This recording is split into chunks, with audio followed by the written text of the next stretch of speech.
سو کیا متس ہیں آپ کو پتہ ہے، خاص طور پہ اگر ہم اپنی یہ ایشین کمیونٹی کی بات کریں تو there are many misconceptions and myths about the cancer screening. ہوں اس میں تھوڑا سا کچھ بتائیں گے آپ کے کیا متس ہیں اور ہوں مسکنسیپشنز ہیں لوگوں میں؟ صحیح. تو میں ہم لوگ جو پہلا کوشچن تھا ہمارا کہ جی ایج لمٹس یا جینڈر کا کیا ہے، تو ہم نے جینڈر کو ٹچ کیا تھا کہ جی جینڈر میں فیمیل میں اوبویسلی بریسٹ اور سروائکل اسکریننگ ہے، اور میل اور فیمیل دونوں میں باؤل اسکریننگ ہے. تو جو فیمیل کی جو بریسٹ اسکریننگ جو سرویکل اسکریننگ ہے وہ 25 سے 64 کی ایج ہے. اوکے. اور جو پھر اس کے بعد یہ اپنا ہمیشہ آفٹر 3 ایئرز ریپیٹ ہم کرتے ہیں. اور اس کے بعد جب ابو 50 to 65 کی ایج ہو جاتی ہے، اس میں ابو آفٹر ایوری 5 ایئرس اس کی اسکریننگ ہو جاتی ہے، اور اب ٹل 64 ایک جنرل رول ہے کہ کیا جاتا ہے. But if they are people are highly risk ہوتے ہیں یا ڈاکٹر پرٹیکولر پریویس ہسٹری ہوتی ہے and then they have any high risk in their family, تو پھر اس میں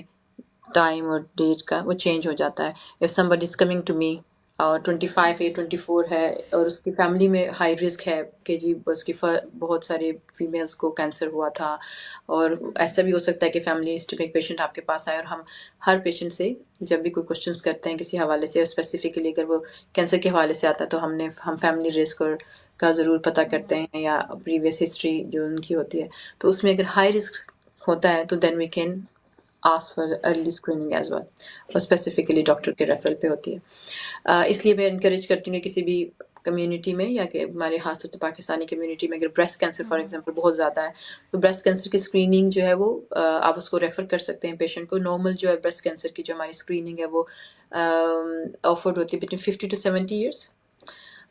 لیکن اس کے بعد یہ ہے کہ اگر 70 سے ابو ہو جاتی ہے ایج اور کوئی پرابلم ہوتی ہے تو پھر یہ کرتے ہیں کہ آپ نا اور پیشنٹ کو اس کو کہتے ہیں سیلف ریفر آپ کر سکتے ہیں. سو آفٹر 70 ایون دین اگر ان کو کوئی بھی پرابلم ایسی فیل ہوتی ہے کہ دے تھنک کہ جی ان کو اسکریننگ کی ضرورت ہے other than just going to the doctor and ask, تو وہ پھر سیلف ریفر اپنے آپ کو اسکریننگ سروسز میں ڈائریکٹلی بھی کر سکتے ہیں in spite of going to the GP پی. سو اسی طرح سے اور بریسٹ کینسر میں بھی بہت اہم ہے کہ اگر فیملی ہسٹری آپ کی پازیٹیو ہے تو if it is 50 years age تو جو پازیٹیو فیملی ہسٹری ہے فرسٹ ڈگری ریلیٹیوز اور کہ ہوا تھا ان کو اور اس کی مدر کو بھی اور آپ کے بلڈ ریلیشن شپ میں اور نمبر آف جو کیسز ہیں وہ اینڈ دین دا ایج کہ کس ایج میں آپ کی ہسٹری میں بیک گراؤنڈ میں آپ کے پیرنٹس یا آپ کے فرسٹ ڈگری ریلیٹیوز کو ہوا تھا، تو اس سے بھی اسکریننگ جو ہے وہ ہم ارلی کرتے ہیں whether it's going to be directly through the GP پی. تو پھر وہ اس میں آپ اپنے جی پی سے ڈسکس کریں on the basis of the risk then they can refer you for screening.